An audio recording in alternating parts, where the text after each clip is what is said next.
आप सभी को बहुत बहुत नमस्कार।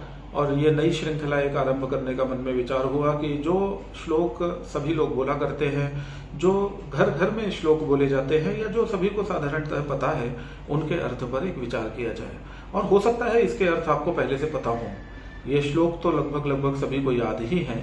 अर्थ पता हो तो भी पुनः चिंतन करने में, पुनः विचार करने में कोई हानि नहीं है। ईश्वर का जितनी बार नाम लिया जाए उतना ही अच्छा रहता है। तो इसी विचार से पहला श्लोक गणेश जी का आरंभ करते हैं।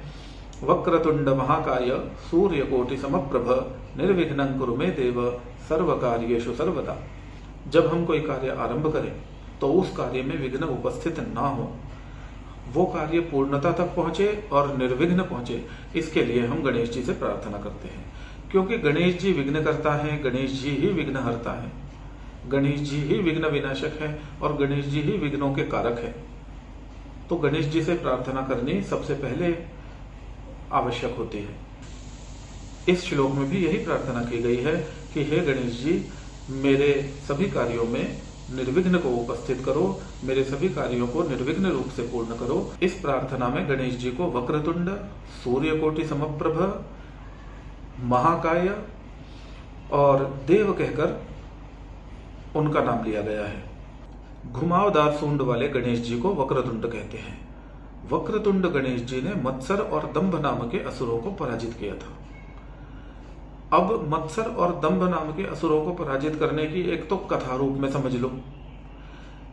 अगर कोई कथा से बढ़कर समझना चाहे तो मेरे विचार से मत्सर और दंभ, मात्सर्य और दंभ के जो भाव हैं वो या तो हमारे भीतर उत्पन्न हो और हमें कष्ट पहुंचाए, हमारे हृदय को जलाए, हमारे को पीड़ा दे, हमारे कार्यों में बाधा उत्पन्न करे, या फिर कोई हमारे प्रति इस प्रकार के भाव रखने लगे और हमारे को कष्ट देने लगे, हमें सताने लगे, हमारे कार्यों में विघ्न उत्पन्न करने लगे।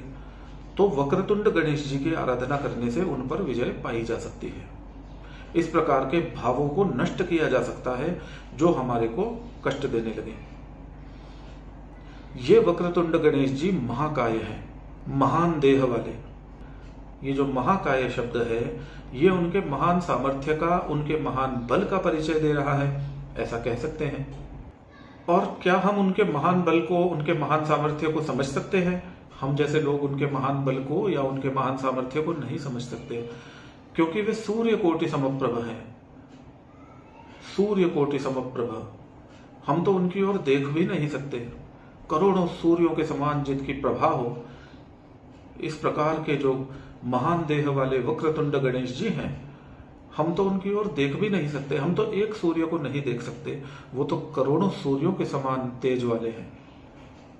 तो उनकी इच्छा होगी तभी हम उनको देख पाएंगे, अन्यथा हम तो उनको देख भी नहीं सकते। इस प्रकार की उनकी सामर्थ्य है, इस प्रकार की उनकी शक्ति है, इस प्रकार का उनका बल है, इस प्रकार के श्री गणेश हैं। और ये जो गुण बताए जा रहे हैं ये वास्तव में परमात्मा का ही संकेत है। निर्विघ्नं कुरु मे देव, सभी भोगों को देने वाले, प्रकाशित होने वाले हे देव, हे दिव्यता से युक्त श्री गणेश, मेरे सभी कार्यों में निर्विघ्न को उपस्थित करो, मेरे सभी कार्य निर्विघ्न रूप से पूर्ण हो, ऐसी मुझ पर कृपा करो, ऐसी हम पर कृपा करो। इस प्रकार की प्रार्थना हम गणेश जी से करते हैं। इस प्रकार जो अर्थ इस श्लोक का मुझे समझ में आया वो मैंने कहने का प्रयास किया। यदि आपको लगता है कि इस श्लोक का कोई और भाव हो सकता है, और होगा, क्योंकि जिस प्रकार से जो ईश्वर को देखता है उसको वो ही समझ में आता है। जितना ईश्वर उसको समझाना चाहता है वो उतना ही समझ पाता है।